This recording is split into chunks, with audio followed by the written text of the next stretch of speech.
I was talking with my brother, Jared on Gaza. He has a different last name, literally changed his name, not because he doesn't like Miller, but he adopted a different image. It's really cool. So Jared on Gaza, talking to my brother the other night and talking to him and saying, hey, so I'm not doing wine in the evening. And I told him, I said, it's interesting because I, realize I don't have to have it. I can do without it, but I really like it. And I like my little, I do this and I do this. And he says, ritual. He says, yeah. He says, I know this is what he said, that this is why it stopped me. Cause he said, yeah, dude, us Millers, even though his last name changed, but he's us Millers, we really like ritual. So brand new paradigm, brand new context. Yep. And I realized, holy smokes, I do. And my ritual changes depending on kids' schedules and whatever. But like right now, if I was to take my coffee, I have a coffee ritual. I come in here to the office. I don't have it generally until I come in here. I come in, I go and start, because the other hot water thing broke. It's working again. It's working again, I know. But I start the instant hot water pot. Start that. I come over here to I have what's it called? Pour over. Mm-hmm. So pour over thing. I put it in there and I put half decaf, half calf. That's just what I do. When the thing is boiling, bring it in here to my office, set it down in the same spot. Computer comes on, or if I'm still doing a devotional thing or whatever I'm doing.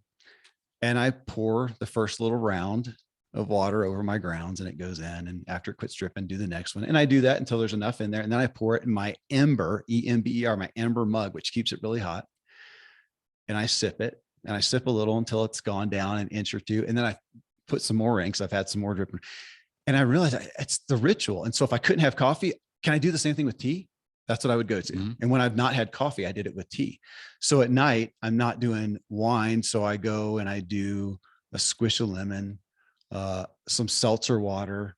I have it in the same glass. And I realized ritual. Okay. So there's my premise. You with me? Yeah. Okay. So I'm thinking about that in relation to, and for anybody who watches the video, so I'm going to hold up two books. There you go. Atomic Habits and The Power of Habit. So The Power of Habit by Charles Duhigg. We read that a long time ago. Yep. I've marked the heck out of it. Atomic Habits, one of the best-selling books since I can remember. Yeah. So habits, and I'm thinking we all get the habits, but we look at it as this task we're going to do.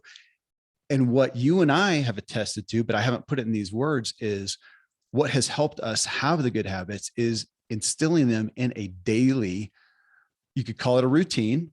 I'm going to take that a step up from habits. Habits fits in the routine, but even more so, I think we appreciate, and I wanted to throw at you, the ritual. And I just hadn't thought about it in that term. I like this I do think words matter. So I'll give you that. Yep. I'm with you and resonating and thinking about that in the clinic, where to go one step above ritual, there are moments with a patient. And the word that I'm going to use is sacred. Okay. So, and I'll go to my coffee routine in the morning, and having read other people who've been struggling or trying to become better or whatever. And so many people will attest to the power of the ritual of the morning routine. And coffee is a theme for so many people. Mm-hmm. Now, would we elevate coffee to the level of sacred? Nearly. I mean, almost nearly, right? Like you said, if I can't do it with coffee, can I do it with tea? So there could be the downside of that with caffeine addiction, et cetera, et cetera. So leave that part aside. And you and I, as coffee lovers, it's so special. It's nearly above ritual to the point of sacred. Like if it got taken away, that would change my paradigm of life in a sense. Does that resonate with you? It does. Did I go too far? No. I love it. Cause I do, again, that's what I wasn't pondering till now. Cause if you said, yeah, man, I've got a really, you don't even have to give it an adjective, good or whatever. I've got an exercise habit. We would say, awesome. Yeah. I've got a devotional or spiritual habit. We'd say, awesome. If you said I have a coffee habit, it's a little bit of a question mark. You kind of think, oh, like an addiction. Yeah. Right. Yeah. But if you said I have a coffee routine, okay. Coffee ritual. goes a little bit, whoa, that's kind of weird. But think about, I'm Mhm. trying to, how can I relate to this? So everybody's gonna have to think about their own things, but if you think about it in a ritual, do you have one at home?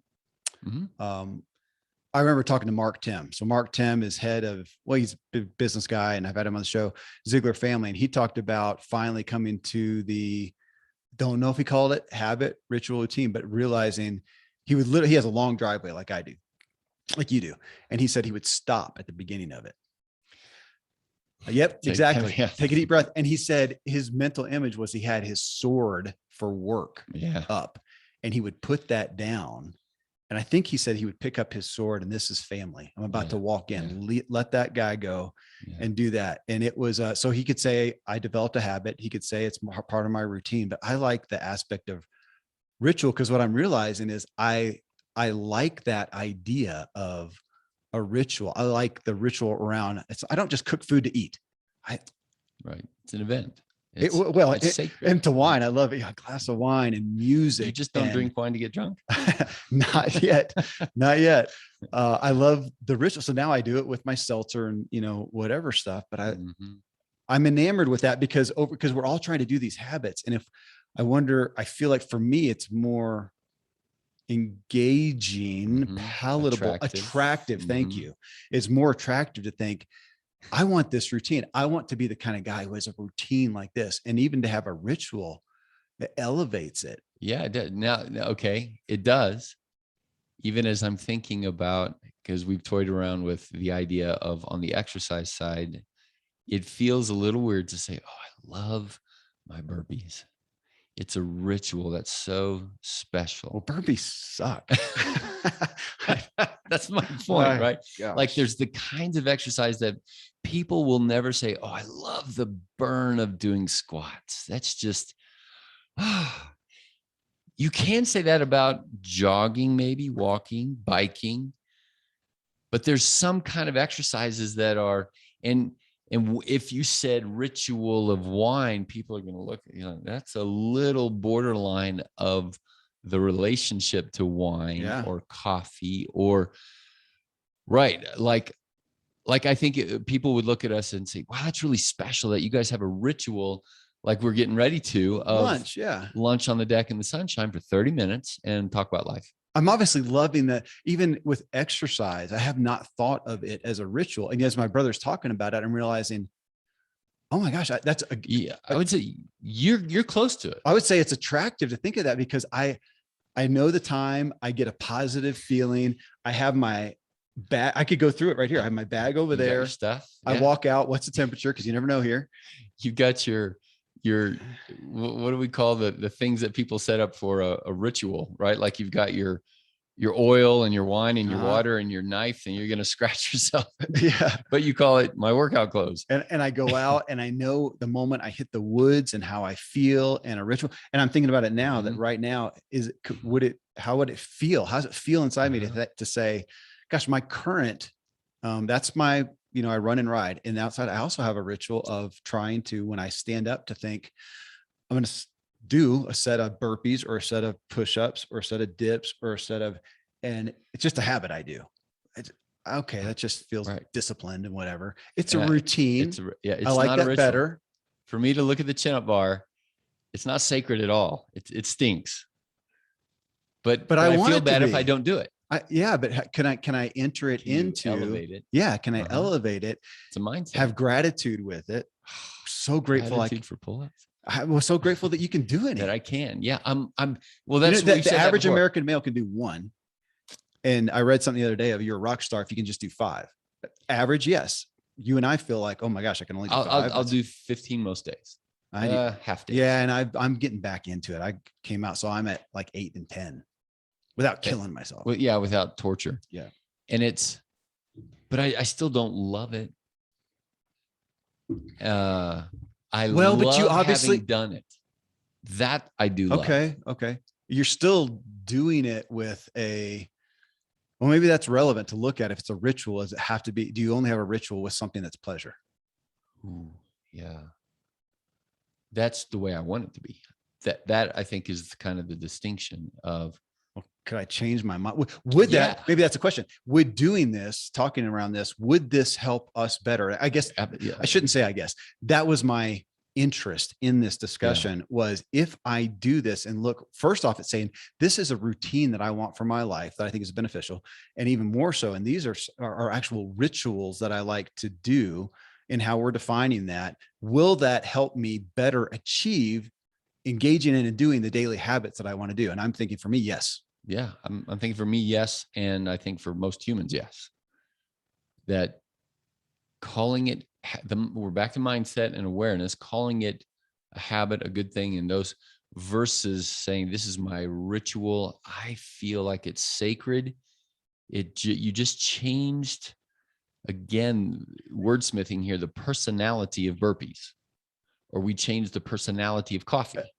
Okay. I'm totally with you. And in the personality. So I'm thinking of, again, I think words, matter. Is this something I want to do versus I have to do? Yeah. A habit get to do feels like a logical decision. Yeah. A ritual feels very clinical. Yes. Thank you. Ritual feels emotional. Ooh. Yeah. And we're back to relationship. I'm more apt to do the habits of pull-ups, burpees, whatever, if I think this is just part of the ritual of who I am. Holy cow. I'm thinking about this in the clinic. And as we, and it took me years to be able to say this, but I now unashamedly would say I'm selling a product. Right. Yeah, right. But one of the words that I'll look somebody in the eye and say, look, I cannot guarantee that you'll feel better, but I can guarantee my relationship with you through this process. And I think it's your best chance at getting over there. Yes. Okay. So I have elevated, I've downgraded clinical and elevated emotional. Yes. On purpose. And at the same time, I think if we did a randomized double-blind placebo-controlled trial on, what's the effect of clinical versus what's the effect of relational, the relational relationship with your doctor or your coach or your wife is going to be way better than clinical. Yeah. So if we take our aspirations out of the words of habit, have to, and put them over here in emotional, relational, story, the chances that I be becoming next summer a 54-year-old guy by then who can do XYZ things is higher than if I say, self, thou shalt do this clinical thing. Well, it's so hard not to bleed over. I don't know why I have 3 podcasts, but the What Drives You podcast, and we're talking about, this is why you have 3 podcasts. I guess so, motive and drive. So today, and I'll keep him, he's probably going to listen to this show. I'll keep him anonymous, but I got this question because he was asking, did I have time to talk with him? And I said, time's always an issue, but what? And he said, what would you tell someone who doesn't know what they want to do? Okay. That's about everybody from 15 to 20. And I'm thinking about that in this context and what they wanted, all these things. Let me add to that. Okay. Yesterday, 37, 8-year-old patient teared up when I asked the question, hey, I work for you. You're the captain of the ship. Where do you want to go? Teared up and said, that question is humiliating. I don't know. And I just backed up and said, I am so sorry. This guy's asking the same thing, but he wants to want. She did too. Okay. And the underlying pathology in this person is depression, anxiety, and all that. So she couldn't find the feelings of want to. And I just backed way up and said, okay, look, for most people, they're honored if I say, I work for you. Where do you want to go? But in this particular case, I humiliate think about it. If the captain of the ship is, I don't know where to turn, and everybody else is saying, Captain, oh, Captain, my Captain, where do we go? And they're spinning. It is humiliating. And I apologize. I'm so sorry. Let's just talk about your labs. So that you can think better to answer this question. Let's look at cholesterol and yada, yada. And so this guy too, okay, so keep going with your story there. I just wanted to add that it's well, daily. It's huge. And I, I kind of gave a little response, but he said, I'm just looking for a spark to ignite the fire within me. Yeah. And I did. Bruce Springsteen. Yes. You can't start a fire without the spark. I know. And there's the holy grail issue. How do you start a spark with somebody? Nobody knows. This is the mystery. Nobody knows. Yeah. Generally, a spark is started with us reactively, I believe. Pain. Yes, believe. I'm fired. I want to get away from pain. Starve. Or I'm choosing, I want to get pleasure. Yeah. The doctor says I'm going to die. We generally, I think as humans react to that. We want to get to the place, but even there, it's an emotional thing. And I told him, I said, man, again, we're looking for that, that spark. I said, I think admittedly for me, one of the primary reasons is not because I'm so mature, right? Not because I'm wise. It's not because I'm so disciplined that you've worked so hard to get here. Yeah. And that I'm going for more tomorrow because I'm so great in any way. It's really fear of if I don't do my burpees, if I don't run, it's the fear of what I will become. I think that is it's just an admission. I think that is my most driving, more so than even how I am right this moment, is I fear demise. Yeah, I'm going to push back on you. Okay. Because we know, I think you and I may have talked about it, that the power, the success rate of aspiration for the positive is better than running away from the negative. Okay, say it again. That your chances of being the Kevin Miller that you would desire to be, if I say, Kevin, I work for you, you're the captain of the ship of Kevin Miller, where do you want to go? And if you just keep saying, I don't want to crash on the rocks, I don't want to crash on the rocks.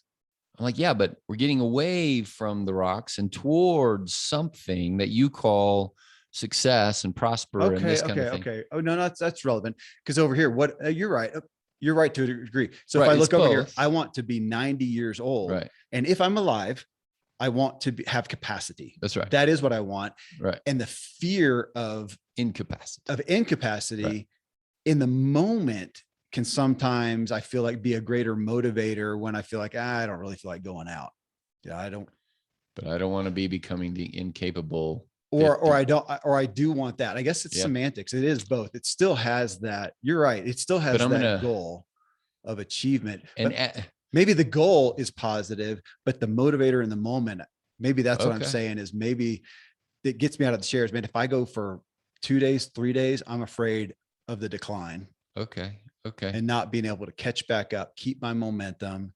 I mean, one of the hardest things for anybody trying to make progress is when they feel like I kind of lost my momentum. That is a death knell for most people.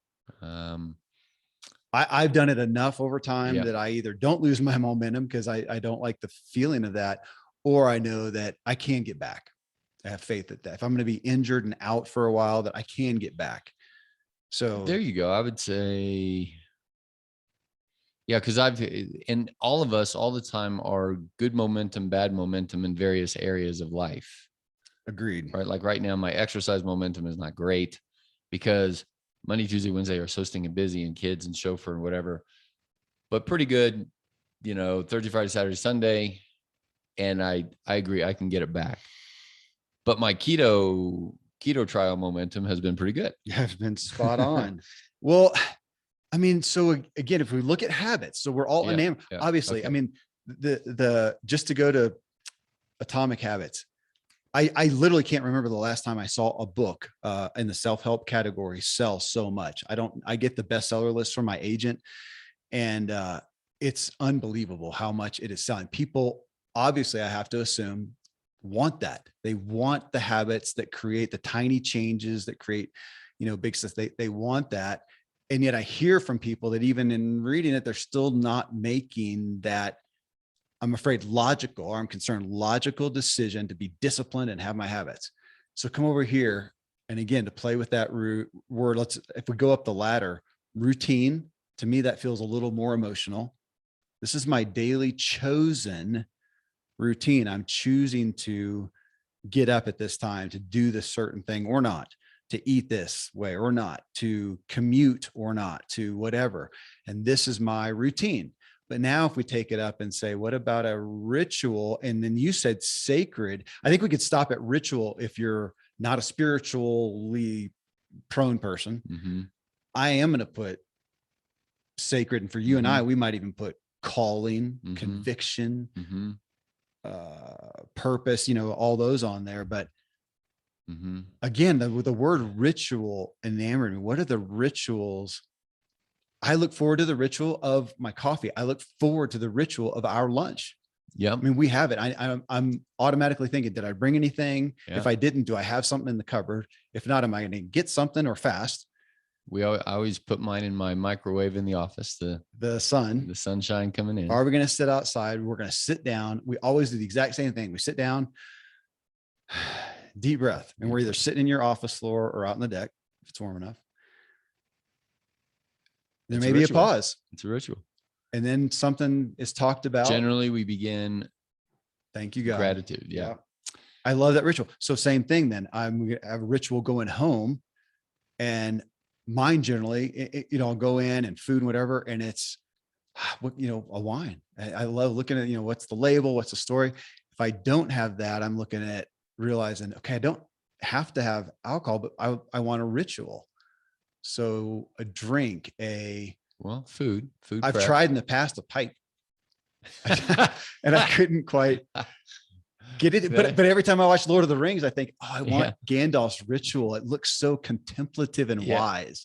Yeah. So maybe I'll try it. Maybe I'll try a pipe again as a ritual. My brother says he loves that. He goes and sits outside, takes that. He loves the smoke and okay. It's been one of those things for hundreds of years. I chose a while ago, and I think it was Andrew Weil. Remember him, the big beard, beard guy. And so I have elevated to ritual chopping my onions, smelling it, food prep, rather than, oh my gosh, I can't believe we got to chop onions and we're behind. It's going to take 30 minutes. I really like chopping onions. I do too. It's really fulfilling. Just the mindfulness of, I don't want to buy one of those contraptions where it chops the onion all at once because they're hard to clean. And I want to chop my onions. You ever notice, if you ever watch like the high-end 5-star chefs, they're never using a food processor. I mean, I say that, and I'm sure there's one out there that does, but generally, they have $1,000 knife. They do. And so that's right. Rather than thinking of food prep as a colossal pain in the rear that I've got to get through, I put on the music. And in my 90 days of keto, I tried to get my mind away from wine to say, I'm going to choose to get my mind on the food prep. And maybe I'll have a bubbly water with, lemon and those kind of things. And 90 days into it, I would still say I miss the wine, but I can look forward to thinking I'm going to go into a rhythm of weekend wine and then Monday, Tuesday, Wednesday's keto. And that is a rhythm in and of itself of the ritual rhythm of creating ketosis, which is like burpees. I mean, it's not super fun, but it's way better than fasting. Or I would say it like this: pull-ups is way better than burpees. I agree. And I'll go for keto over fasting. That's right. Thanks. I'll go for keto over fasting, and I'll go for bubbly instead of wine. And I still can't get you on the tea. I know. On the tea side. So you drink weirdo water over there as I'm drinking my tea. And so, but all of these things, I think that this discussion is way more than the clinical. You need to drink 3 liters of water a day. I love the word clinical. Let's take clinical logical. Okay. We all get that with habits, with healthy habits. It does not touch our emotions, I don't feel like. And so can we, I like your term, elevate it. And I'm thinking about you have a podcast, a morning podcast ritual. I hear you. Sometimes you pull into the thing. Sometimes you'll sit there to listen to the rest of it, or you'll open it. No, you'll get out of the car and it's playing on your phone. Right. Yeah. And I'll hear you walk through, and you have a ritual of something that inspires you or educates you or something. And often you'll talk about that at lunch. Okay. So I was listening to whatever podcast, and you'll bring that ritual to our ritual. And it's good. Like, that is part of our story. And we always grapple with,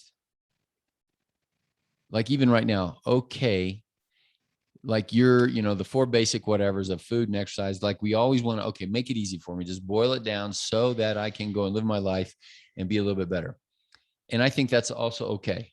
Like, I don't want to have to think about which route to take on the way to work every morning. And, there has to be some autopilot stuff. Well, there's probably a diet to choose from. Okay, right now in this drive, do I want to practice gratitude for driving or for the scenery along the way? I could choose to and make that a ritual and say it's my ritual of going down for me to go down my pass and seeing there. And I do some of that. Or today, do I have something that I really want to give attention to and I'd rather be on autopilot so I can Think about something yeah. else. So in essence, I'm saying, being the aware and intentional. Yes. And this is, we talk about this all the time. Like, where are your lines? What are you going to fight about? Where are you not? Neither one of us are clothes guys, right? Like, I barely have a second thought about what I'm going to wear. It's usually built on what am I going to do for exercise or not. And then off I go. Yeah. So other people are clothes people, and appearance and how I look impacts how I feel and all of that. So for you and I, that's on auto. Yeah. I will never have a ritual of what to pick out to wear. Mm-hmm. It's a burden. Yeah. Okay. Same with anything car related. Like, you're not a car guy. There's no Zen in the art of motorcycle, something or other. Like, that's weirdo. It's Zen in the art of walking a trail. Mm-hmm. And that's a conscientious choice. I'm okay with that. I don't think that's putting us at odds with our family or morals or things like that. But at some point it would. And you and I, we talked this morning about, so if my wife is an appearance person and she feels better, if I look better, if we're going out together, then okay, I'm going to choose to change my relationship with clothes in that regard. And now I feel like, okay, I've thought about that and I can move on to my other rituals that she might not have around, like coffee in the morning. I'm going to spend time on that. I'm going to buy better coffee. I'm going to buy a French press and spend some time on that. And we have chosen to that with food, with exercise, with the sleep routine. Sleep ritual, I would say, for me, has become ritualized and sacred and yes, protected, sacrosanct. Yeah. Is that word. I use that with people in the sleep world. Is you've got to elevate your sleep routine to sacrosanct. You cannot let the news disrupt your sleep routine or whatever. I mean, it showcases, again, I haven't thought about it. That's why we're talking in this term of why I don't gravitate. You guys have a Keurig machine thing out here. Yeah. Yeah. For the patients, not for me. I know, but for me, it just doesn't resonate. I would just never rather not have it. But I didn't ever conceptualize it. I don't think it's bad or wrong. I didn't realize it skips the ritual. And that is part of what I like with my coffee. And it has me thinking about, and this is, I'll attribute this to my brother somewhat too. He's very knowledgeable, interested in the Native American culture. They were so ritualistic and sacred with things. And we see that. We just recently saw Dances with Wolves. And, you have of course, it's a stereotypical depiction. You have the white guy who just comes along, cowboy, and just blows the heck out of the buffalo just to take its hide and its horns and then leaves it there.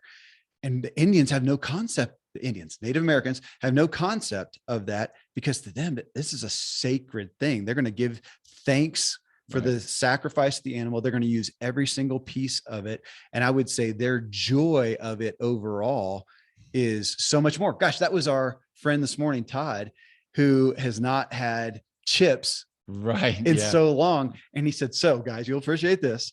You healthy guys. I didn't have a whole bag. I had like 15. I've never enjoyed them more. It was so good. And he told his office makers about it. Yeah. That gave him hours of joy compared to the guilt of, oh my gosh, I can't believe I ate a whole bag of chips. Or just wolfing it down and not being present, which we talked about, might've been in the last show, about the joy that the people in that Alone documentary show thing had with a squirrel. Right. And they bit into it and it was manna from heaven. Right. And today, the other day, I went and got sushi. I hadn't in a while. And I think just where my mind was, I just didn't even enjoy it that much. Yeah, I know. And they would have dropped down in euphoria for it. And here I am having it. And I wasn't even, that's right. I did not make it a sacred moment, and I missed out on the gratitude. So again, we're back into I hadn't thought about this. That's why we had discussions, the emotion as opposed to clinical and logical. If habits fits in there, can we elevate that into an emotional state that better equips us to engage with it and get the results that we want. I was going to say, towards what end? Well, peace, joy, contentment, satisfaction. These are all wonderful things that the world is after, right? Like, what is the point of life? And how many times in my journal when I start off with, okay, what's the gratitude thing? Well, start off with God. I am in his presence. I get to be. And then you go on from there. And part of it is then going to be, I get to eat. I get to think. I get to do burpees. I can. And and then you go to sleep at night with that ritual routine to say thank you. And at the end of the day, I'm going to say, okay, that's a life well lived. And to me, somewhat, I want to say frustrating, I guess. Maybe I shouldn't, but it's the admission, is that we're sitting here talking about all this. And we're again coming back and saying, is it all in your head? Pretty much so. We are playing mind games with ourselves, trying to manipulate our minds to get to what we feel like is our true life, and saying, how can I do that? And if I take this habit that I think will help fulfill this aspect of true life for Kevin, how can I create it in a way that'll get me to engage with it? If I think about it as discipline, I'm going to push back on you. Okay. In with agreement and the both and statement, to say, somebody the other day said it like this, that you don't get to boil it down to that. Meaning, we are on the razor thin tightrope of life. The way is narrow, the way is wide. What's the right way? And you just, is it in your mind? Yeah, of course. Every single thing that you ever feel, think, whatever is in your mind. But, tell that to the guy who just got a piece of dust in his eye. Oh, just don't worry about it. I mean, it's or even just a little splinter in your finger. Like, life stops until you go get the splinter out. Yeah. Now, if there's a worse thing, like if your kid's getting ready to drown, okay, the splinter goes down a notch, and okay, life stops until that. Those are very physical. They're not in your mind at all, hardly. But they are. And so and this is where we struggle so much with, okay, if life is walking a tightrope, if you're out there, and have you ever done a slack line? Yeah. So you're on the slack line. And slack line is a great example of flow because you cannot think about anything else. Yeah. All right. That's what it is. You don't get to coast or go to autopilot or go to you ultimately, right, there's not going to be a landing place. It is constant awareness and autopilot and awareness and autopilot as you're navigating where your attention goes, where your life goes. Yeah. One moment to the next. And that's where we navigate. You said navigating. I'm also though thinking that every day we are training ourselves. Absolutely. For better or worse. And whatever you're doing in that moment is the sum total of your last 50 years of training. Yes.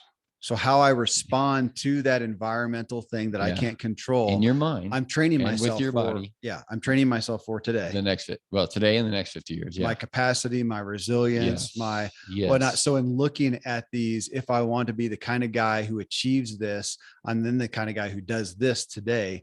The best way to do that, if I'm looking at that, is it to think of clinical, logical, self discipline, or as Ben Hardy says, use my willpower, or am I crafting my environment? And in this which I'd say, yes, crafting my environment, but then am I also, how can I craft? I like that word, my mindset to help me better achieve. And I'm all of a sudden enamored with the rituals that I am going to adopt and engage with.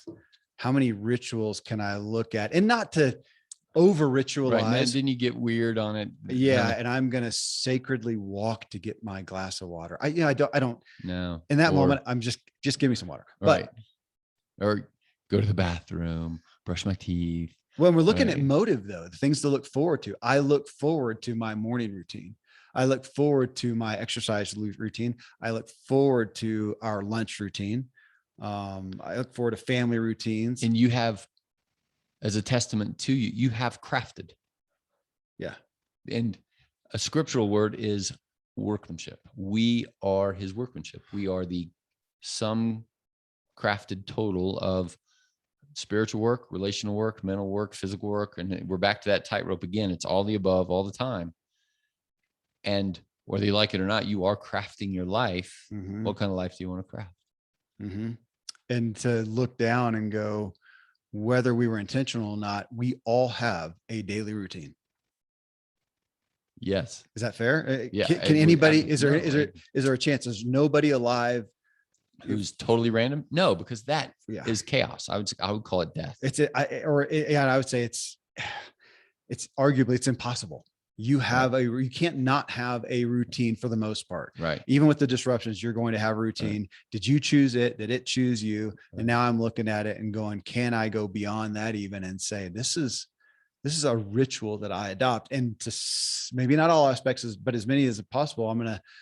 Is there an opportunity for, as you said, the sacred within it? Yeah. I want to work towards it.